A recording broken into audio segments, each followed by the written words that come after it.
I'm Jeremy Sparrow-Wynn. I'm Matt Levine. This is Cornucopia.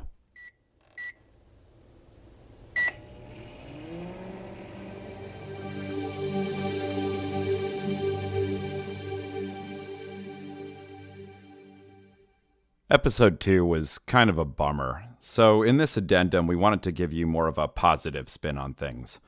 Now that we know that there's this big concerted effort to deceive you, how do you fight back? How do you go about purchasing good foods with confidence? For that, Matt and I turned to industry insider Mary Mulry. She's the managing partner at FoodWise One, a product consulting and development firm based out of Denver. She was kind enough to offer her take on healthy, ethical shopping. Just as a quick aside, this is an edited interview. Some of the questions have been re-recorded for clarity, though Mary's answers have not. So Mary, we want to try to give a kind of guide for our listeners who are doing their shopping. And so I want to start off with addressing the concerns of maybe some of our laziest listeners. So if you're going to look for one thing and one thing only to guide your shopping choices, if you're trying to purchase healthy, ethical foods, what should that one thing be? The gold standard currently of food labels is certified organic. Number one, it's regulated by the government, but also has standards that take you from the field to your fork. So organic is the most sustainable general means of agriculture that we have currently today that you would find in the grocery store. Great. And so I think everybody is at least familiar with that term, but what exactly does organic mean? Every ingredient is traceable back to the farm and goes through a certification that limits what can be applied to the product in the field. You know, no sewage sludge, no genetically modified seeds, and a very limited number of pesticides. And typically those are not synthetic pesticides, but things like insecticidal soap, which are relatively benign compared to something like atrazine or other pesticides. They must have an organic management plan, which requires that they improve the soil every year. And then as it goes through further processing, there are, a limited number of processes that are allowed, and they're typically things you can do in your kitchen. Fermentation, which is how you make yogurt and beer and wine, and heating and cooling and extracting naturally, things like that. And then there's a very limited number of additives that can be used when you process food. It's a finite list compared to tens of thousands of food chemicals that can be in your conventional food. So it sounds like organic is an excellent standard if you really care quite a bit about the environment as a whole. But what about people with more specific concerns? For example, animal welfare or the quality of life of people who are, for example, harvesting our coffee beans. What should people who are most concerned with those sorts of issues look for? In every category, there are labels and certifications. So when you get outside of actually certified organic, the awareness is much lower. And so you really need to just read the package and check out the websites and kind of make your own decision. So that sounds great. But for one issue, I am a lazy man. Can I just go down to a local natural foods supermarket? Is that at least a decent solution? That is the easiest thing. I mean, I have a lot of faith in the standards group at Whole Foods. I know, having worked at Natural Grocers as another example, that they do a lot of screening and filtering of products from companies that are willing to be transparent and willing to, back up their claims. And if I wouldn't be caught dead inside a Whole Foods, am I just sort of screwed if I want to go to Kroger or Trader Joe's? You can trust some of the larger retail chains like King Soopers, Wegmans, Central Market, H-E-B in Texas. King Soopers is actually a Kroger chain. So Kroger, nationally, if there is a claim on the label, you can pretty much be assured that someone's asked some questions that there's actual support for that label. But really, it's best to do your own homework. Since you mentioned Trader Joe's, they're a retailer to definitely read their labels carefully. They have chicken sausage. They have these high-end chicken sausages and things like that. they are not made from natural chicken. So they're using conventional chicken and dressing it up, adding feta cheese and, making it gourmet. But the chicken itself is not what I would consider natural, given that they're marketing themselves more toward the natural organic crowd.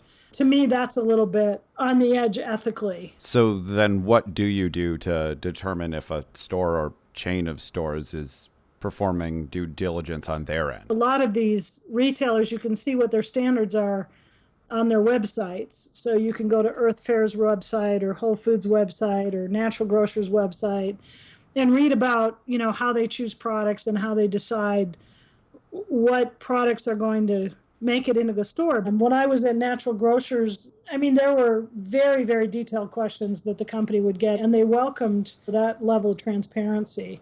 So you can actually ask these companies very detailed questions, and they're usually pretty happy to answer them. And this is an option that really is available to people who aren't industry insiders, such as yourself. Right. It's something anyone can do, and it's part of, learning about where your food comes from and how it's treated and understanding some of the nuances of these issues. So one of the most confusing things about all this for me is that you see all sorts of claims along these lines on almost everything. Even the most obviously conventionally processed or factory-raised foods will say things like hormone-free or non-GMO. So what's going on there? Are those claims false or misleading in some way? Are they outright lies? You do have these companies who are adding things or saying something is non-GMO from a crop that was never genetically modified. It's a little bit suspect. There isn't any GMO wheat in the marketplace. You'll see no cholesterol in something like Rice Krispies or something that would have never had cholesterol because it didn't have animal products to begin with. So certain of these claims can be misleading because they're more marketing terms than they are sort of transparency terms. Looking for non-GMO ingredients and having everything labeled non-GMO that, couldn't possibly have been genetically modified or certainly not in the marketplace is a little bit confusing. So again, it's an education process, making sure you understand what those standards actually mean. What does no GMOs mean in different categories? And Wait, so what does that mean in different categories? well, it's pretty clear with either commodities or ingredients derived from those commodities. So let's say we're talking about soy. So tofu that is labeled as non-GMO must be grown from non-genetically modified soy. And if there are soy-based ingredients like soybean oil or lecithin that say they're non-GMO, they must have come from non-genetically modified ingredients. Where the confusion has come in, especially recently, if you look at some of the recent legislation that's being passed, is they're exempting things like livestock feed. So a product could be labeled non-GMO where the animal actually ate GMO feed because the animal itself is not genetically modified. Now, the non-GMO verification project certification would not allow that, but that's not to say that a non-verified product couldn't make that claim. And the non-GMO certification project is a private label that certifies things non-GMO as distinct from the government-approved label claim. Can you tell us about that? It's a common label, has a butterfly kind of in the center.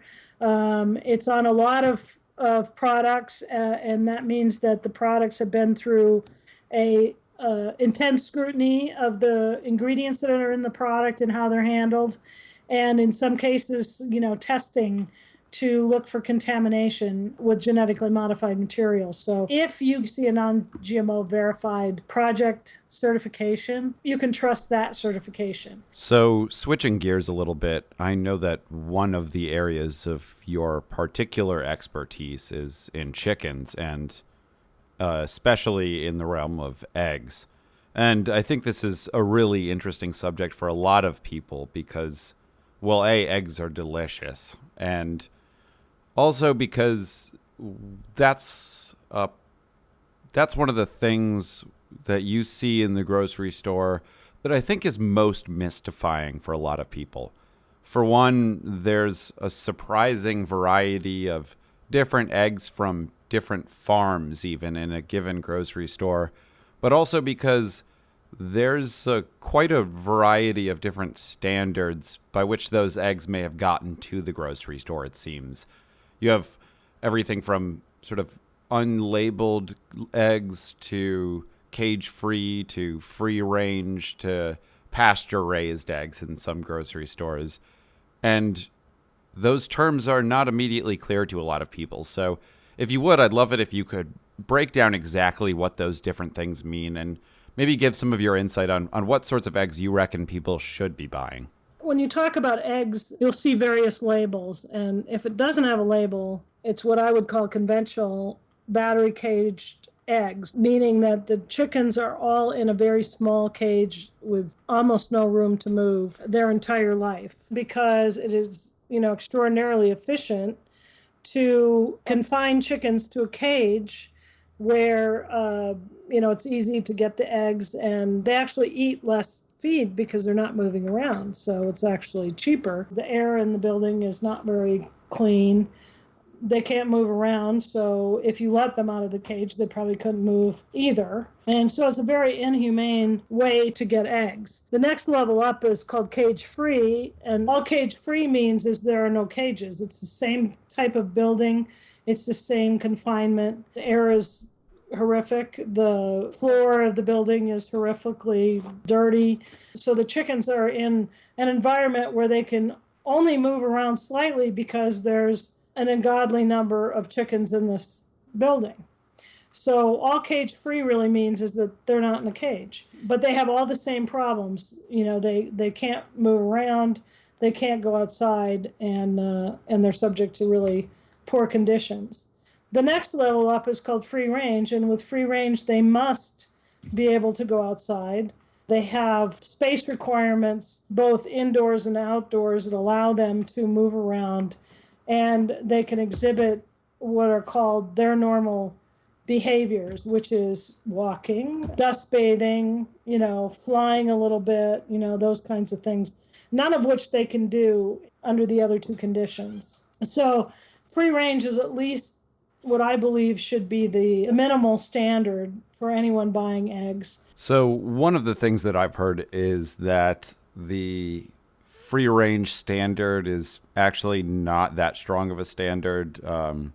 People say that the access to the outside that birds must be given and a number of other of the elements of the standard aren't really stringent enough to have much of an impact on the bird's health. How accurate is that? Is it really more of window dressing, or is it actually kind of a good standard?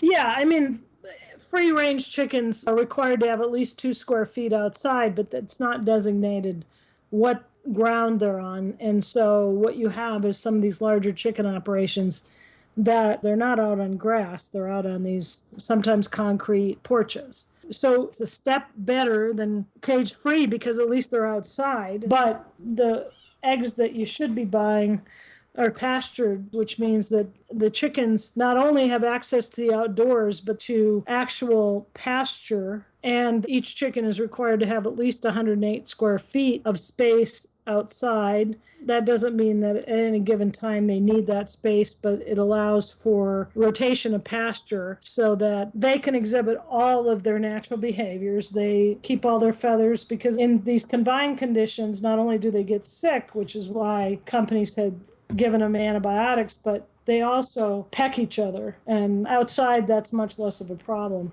Okay, so the obvious question here then is, what's this going to run me? Not necessarily here in the Bay Area, but what's it going to run the average person out there in Colorado? Retail, the difference might be $1 versus $6 or $7.